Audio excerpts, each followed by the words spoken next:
Hi, everybody. Thanks for joining us on TCM. I'm Ben Mankiewicz. Tonight is our last Thursday night in December with our star of the month, Dick Powell. Up next, another picture from the 1940s after Powell had successfully transitioned from a musical comedy star to a leading man in darker, often violent film noirs. From United Artists in 1948, this is Pitfall. Powell plays a fellow with a seemingly perfect family life until he enters into an affair with the girlfriend of an embezzler who's in prison. The girlfriend is played by one of noir's most familiar faces, Lisbeth Scott. It's a strong role for her, too. She considered it among her favorite films. She thought she delivered one of her strongest performances.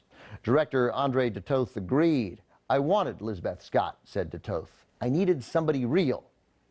Should be mentioned that de Toth's wife at the time was a familiar and successful noir actress, Veronica Lake. She probably loved reading that.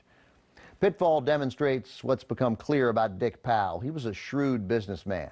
He leveraged his star power in musical comedies to land the meteor roles he'd always wanted, and then he delivered on those performances.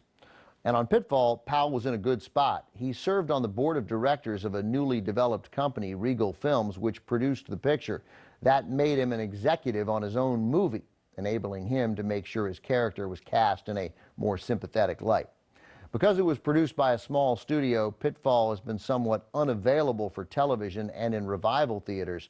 Only in the last couple of years was the film saved from complete obscurity by the Film Foundation and the UCLA Film Archive. Thanks to them, we're able to present this gem now. From 1948, co-starring Jane Wyatt and Raymond Burr, based on a best-selling novel by Jay Dratler, this is Pitfall. Pitfall was adapted from a novel, The Pitfall, by Jay Dratler. It had been pitched to several major studios as early as 1945. Many felt the adulterous characters made the story unfilmable under the strict production code enforced by the Hays office. When complaints rose over John's character not being sufficiently punished for his adultery, director Andre de Toth rather diabolically and impressively took matters into his own hands. He reportedly decided to meet with several members of the production code office who he knew were engaged in their own extramarital affairs.